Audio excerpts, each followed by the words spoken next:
Hey, I'm Gervais. We're about to start season 2. Normally, I like to do all the behind the scenes stuff behind the scenes, as, as in when I'm not recording.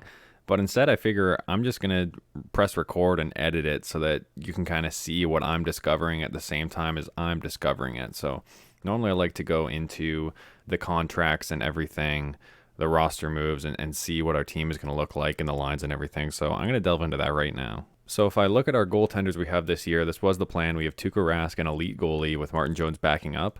Originally, last video, I said that I was hopeful that Spencer Knight would be able to play in the NHL in 2 or 3 years. It looks like he's going to be starting in the AHL this season. Like he's going to be our AHL starter. So hopefully next year or the year after, he'll be our backup. And it looks like he's going to be on track for that, which is nice. After the acquisitions we made in the offseason, our defense isn't really looking that bad. We now have 4 top 4 pairing defensemen. I know that there's no elite defenseman, but it's certainly an improvement as to what the team was before free agency started. Obviously, picking up Hjalmarsson, Chara, and Pelech really shored up our defense core pretty well. Looking at our forwards, kind of the same deal. We don't have any elite forwards yet. We are expecting Eugene Martin to grow. He's still only 78 overall right now, but I imagine he'll probably get up to 81 or so by the end of the season, if not like February or so. He doesn't really have any elite stats either, so he should grow into everything, and he should be a productive player for us in the future. Maybe not this season, but within 2 or 3 years, he'll probably be one of our best players, I'd imagine. So by default, it has John Leonard as our 12th forward.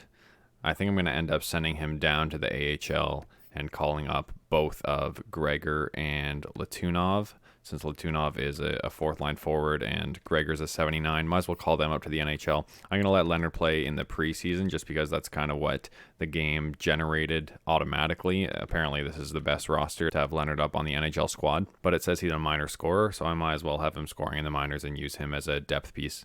So these are the best lines that the game generates for me. Obviously, I'm going to keep this this random powerhouse line in Balcers, Krejci, and Meyer. They seem like they're going to be a formidable trio for us. Timo Meyer is going to be playing like a 90. Krejci is going to be playing like a 90 as well, with the sniper Balcers at an 83, obviously all with the +5 ratings there. As far as the other lines, I think I'm going to leave them for now. It's Martin's rookie season. He's only a 78 overall, and he's listed as a depth forward. So there's no point in moving him up to the second line just yet and moving Donato down. So I'm going to leave the top 6 there. I think I might swap out Heinen for Gambrell. It says for some reason that Gambrell should be our 4th line center. I think that's just because Danton Heinen's line fit here. He has the 5 check marks on the 3rd line. But they're barely generating any chemistry anyway. Maybe if we had someone else to play with him, their overalls would be better. I suppose we could trade for someone if we wanted to do that. Or we could see if we could move LeBanc down and then it would be a +3. And he is a 3rd line scorer. Maybe it would be worth it to do that. But my issue is that I don't want 85 being wasted on the 4th line. So if I do Gambrell up to the 3rd line, then they're only back up to the +1. If I do this, then there's no chemistry boost at all except for the top line. But I still think this might be the optimal way to go, just because in 85, I don't know why he's listed as a 3rd line scorer at an 85, to be honest. An 85 on the 3rd line seems like it's pretty good. I don't think I want to mess with that. There's no point having him on. But if I do that, now our second line isn't that good. That's the only issue. We have an 83, 85, 78 on the second line. But then the 3rd line after the ratings boost is 81, 84, 86. And that's a nasty 3rd line. What if I move them all up to the second line? No, then they only get +1. Different chemistry. I think I'm going to start with this here and see how the season starts. And if we need to change anything afterwards, then we can. It might automatically put Martin up to a higher line once he gets a higher overall, so we'll see how this plays out. The defense, I noticed something right away. Automatically, we're going to have Pelech with Drysdale. They have a +5 when they're together as well. We can make them our first pairing, and that'll be our best pairing. And what's nice is because of their line fits, they're actually +5 on any line we put them on. So I'm going to, actually they're only +3 there. Anyway, I'm going to toy around with this and see what the best defensive combinations I can get. Okay, I think I'm going to go with this here. So we'd have 87, 85, 87, 82, 86, 84. So our left side is nasty after the line chemistry boost, 87, 87, 86. So I think I'm going to keep it like this. For the power plays, I think I'm going to go something like this. I'm going to keep that elite first line together on the power play, and then have Hurdle and Drysdale on defense, and they're all a full +5. So our first unit should be pretty good. The second unit isn't that great, but I'm hoping that the first line will be able to make up for it. Penalty kill, I'm just going to leave the default, basically filled with bottom 6 people. 3-on-3 lines I'm fine with. I'm not going to toy with them. Let's take a look at who our coach likes here. Loves David Krejci and Jamie Drysdale. And Mirko Mueller. Oh, wow. And Rudolph Balcers. No wonder they're getting that first line time. He loves Eugene Martin. This is great for us. Okay, we have a head coach that we can work with here despite his poor record last season. We knew that was coming, so I'm not too concerned about that. All right, going to set up our scouts here. As of right now, I still only have amateur scouts. I don't have any pro scouts at this point. I might hire some pro scouts in the future to try to make some trades, but as of right now, we're still just going to work with the team that we have, kind of evaluate where we are at the deadline, see if we have to make any trades. But as far as we know, we're not pushing for the playoffs. We're not tanking to become last. We're kind of just going to feel out where our team is right now and see how we should progress into the future. This is kind of a tryout year for many players on the team. We're going to see who we want to keep and who we want to let go, but we're just going to see what they can do for us. So I'm going to take a look at which of these WHL scouts has the best prospect discovery. This guy here. So I'm going to set him up to find prospects. Hopefully he'll be able to find some gems here. Set him up for 3 months or so. And then the other ones can just scout for potential. There aren't very many high picks here, it seems, in the WHL. There's the guy projected to go 5th overall, and then we're immediately into the 4th round plus. So we might be able to take some depth players from the WHL, but it really doesn't seem like we're going to be getting any studs. All right, into our OHL scouts here. And yeah, this is the Shane Wright draft year. Curious to know if he's going to be medium elite, high elite. I doubt he'll be franchised, but we'll see about that.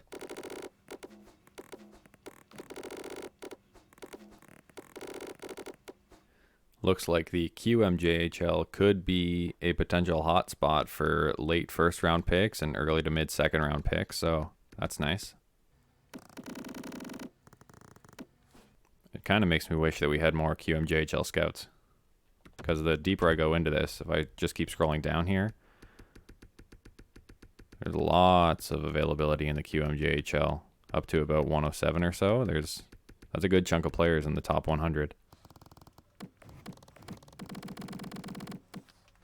So even though this scout here, Mallet, or perhaps Jose Mallet, even though his region accuracy for the Central is only a B, I moved him there. Because if you look at the map, look at the amount of scouts there are in the other American areas. There's only 8 potential prospects in the West, and there's another 8 in the East. So that kind of sucks. Our best scout is this guy here. His overall, it's only a B, but he's our best scout, which is kind of sad. He's our best scout, and he only has 8 prospects to look for. So, I mean, I might as well have him look for all of them. See if maybe who's this guy, Outlaw? Johnny Outlaw. Let's draft him with our last pick. Hopefully he'll be okay.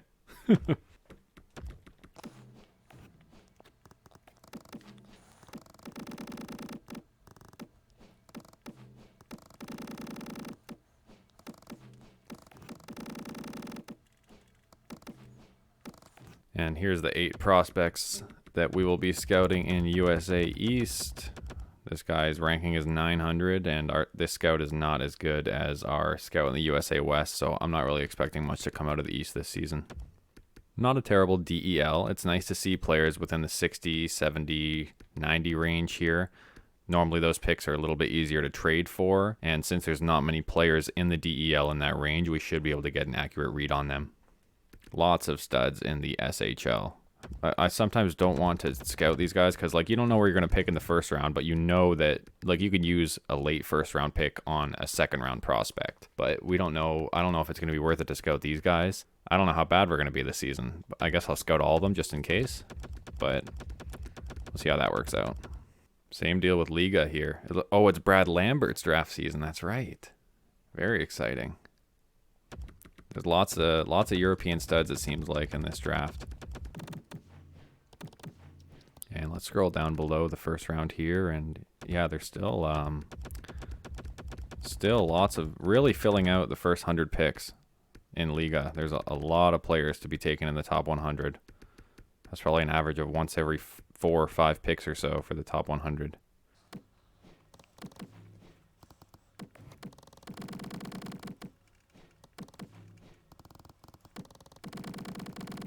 All right, we've got our scout set. We've got our line set. I'm going to simulate to the end of the preseason here. Basically, all our scouts are set for the next 3 months or so, so we'll revisit them at the beginning of January. I'm going to sim through the preseason here and hope that none of our players get injured. That's really the only concern I have right now. Jim Turnbull has a new conversation. 9-game trial warranted for Eugene Martin. Oh, Eugene Martin's staying on the team this year. 9-game trial. Okay. Let's see what we got here. 50-50. It wouldn't hurt to agree to a 9-game trial because if he plays well during the 9 games, then we're just going to keep him anyway. But if coach says we should send him down, I don't know about that. I guess we do have the depth for it, and he would develop. I guess, you know, we'll give him the 9-game trial, and we'll go from there. Works for me. Give me that management morale. I will try my hardest to make this happen. What do you mean you'll give me until the middle of November, dude? I'm your boss. And he's in the lineup already. Whatever. We like Jim Turnbull, and he likes Eugene Martin. Okay, what's this for a trade here? Swapping thirds, a 5th for Simek. Let's take a look at our depth D right now. 1, 2, 3, 4, 5, 6, 7, 8, 9, 10, 11, 12. So Simek right now is our 12th best defenseman, and he's in the NHL for some reason, but I'm totally fine with making this trade. New Jersey is, are they supposed to be good this year? Do we know? What? We have Subban, Hjalmarsson, and Chara on the block. Okay, I got to take them off the block right now, but yeah, I'll accept this trade. I don't really think I need Simek. He's not part of our future. He'll give us more cap space, which we don't really need, but it's always nice to have. So yeah, sure, why not? Not trading Subban. Okay, not trading Subban. Let me stop the sim here. Let me get these guys off the block. And there we go. They're all happy for being taken off the block. They'll probably perform better now. I doubt their overalls will change immediately, but all 3 of our old, I guess, defensemen were not happy with being on the block, and I didn't want them there anyway. Look at this defense. I'm excited for this season. I'm cautiously optimistic. Could do something with the forwards if we end up competing, but like I said, we'll see how the season starts, and we'll kind of go from there.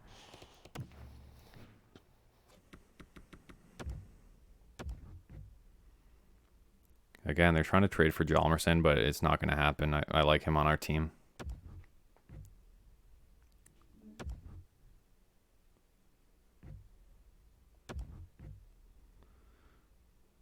Oh, there it is. Look, it just said at the top, Eugene Martin got injured. All right, let's check the injury report here and see how he's doing. When's he going to be back?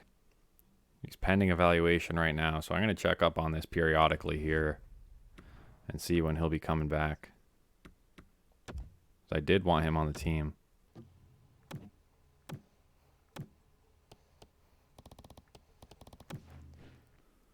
He's got a broken nose, and it's affecting his passing, his puck control, his deking, and his agility. I don't get it.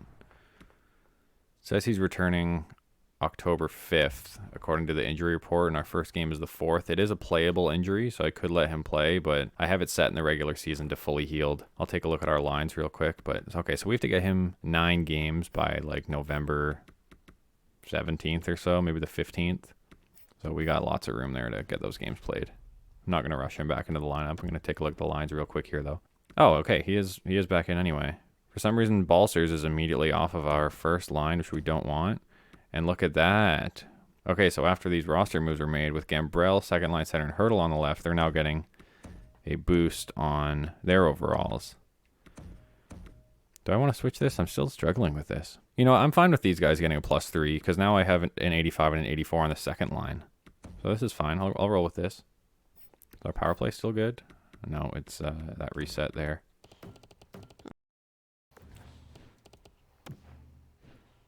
And let's sim a bit here. Let's get through. So he's playing. Let's see if we can get through these 9 games. 1, 2, 3, 4, 5, 6, 7, 8, 9. If he plays all of them right here. Yeah, we already know he's in the lineup. That doesn't matter to us. Hjalmarsson's back. Was he injured? I Oh, Pellick and Drysdale are goated. And these guys right here.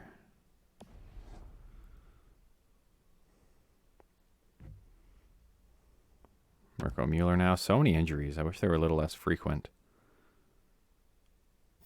But he was already in here, wasn't he? Okay, there's Yaros here now. We'll swap you out for... No?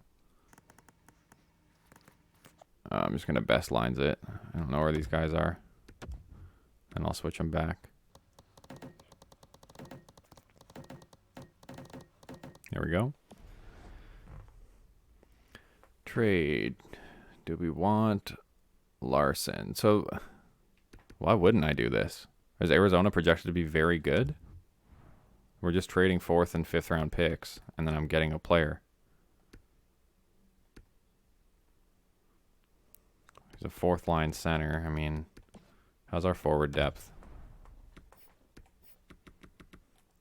1, 2, 3, 4, 5, 6, 7, 8, 9, 10, 11, 12. No, you know, we have enough depth forwards here. I don't think we need to accept this trade, especially for someone who's already 29. He only has 1 year left, but no, I'll keep our picks. We can check out the draft class for the first time here. So yeah, Shane Wright, medium elite guaranteed. I doubt we have any gems this early into the season. Oh, we do. I can't see his first name. Justice Clow. All right. A sniper in the 2nd round, so that's nice. Any other studs here? No one guaranteed, but we can look into these guys a little more and see what ends up happening. Just going to let our scouts do their thing here. This guy's 3 accuracy, low elite, defensive defenseman.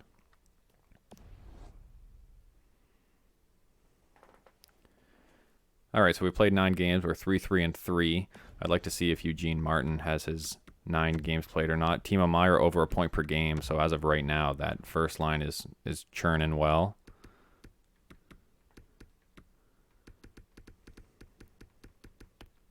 And Eugene Martin has played his 9 games. He only has 1 point. He is playing on the 3rd line, though. So it's basically, this is the point where we choose if he's going to be playing or not. Let's advance a day and see if coach says anything. I don't want to scratch him for no reason. But yeah, he's on the 3rd line. He's got a +3 chemistry with his line mate, so we're going to keep him on the team for now. I guess it's only +1 chemistry now after I did that, but someone's got to be injured. Yeah, Eugene Martin is staying on the team, rookie season right after his draft year. And we'll continue simulating here.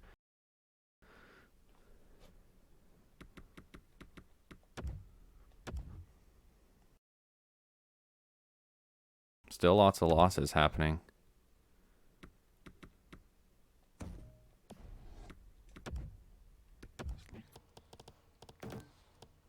Someone's back from injury, best lines it, and then we're swapping all the lines again. I just realized Ryan Donato's an 83 playing on the 4th line.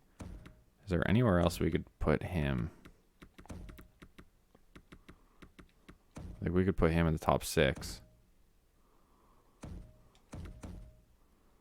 Cedric Paquette is more of a 3rd, or rather a 4th liner anyway.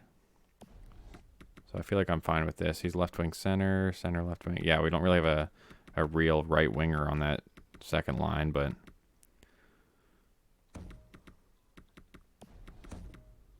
we'll make do with what we got here. This could be our first D pair of the future. Like these guys are just, I guess Pellick won't really grow that much, but if Drysdale ends up getting up to like an 87 or 88 and he still has a +5 with Pellick, then why not, you know? 6-0 win against Philly. Brett Kulak, Canadiens legend. You're only 74 overall though, so it's not going to happen. Sorry, man. Mike Riley, former Canadiens legend. 79 overall. I mean, that's depth there. He's got 2 years left though, so nah. I don't mind our defensive depth. Will be a good year for rookies. It sure feels that way. That's what optimism's for. Let's go up to the end of the month here, and I think that's what we're going to call this video. As of right now, what, 6, 4, and 5? Happy you kept your promise? Dude, he's played like 16 games. I didn't keep my promise. I mean, I got him into the 9 games, but he's played way more than 9 games now. Yeah, we're gonna keep him up with the big club? The big club. Right on, coach. Guess what? I said this in the fucking first place, and you didn't listen to me. You gave me your sass, and you know what? I am glad you see it my way. Shut your goddamn mouth next time.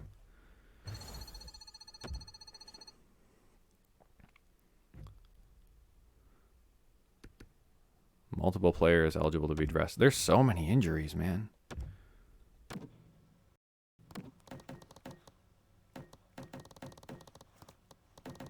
I wish I could just set, like, manually set my best lines so that when I click best lines, it automatically switches them back to this. So I gotta keep switching this every time.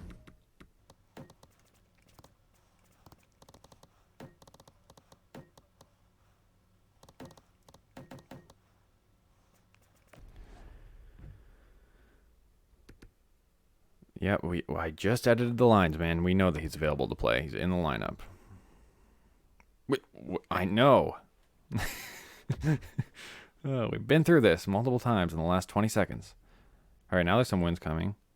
Hurdle is sorry for how he's playing out there. Isn't he our captain? Okay. Any suggestion? No, it's not up to me. If you're apologizing to me, it's not up to me to make things easier for you. I'm gonna persuade here.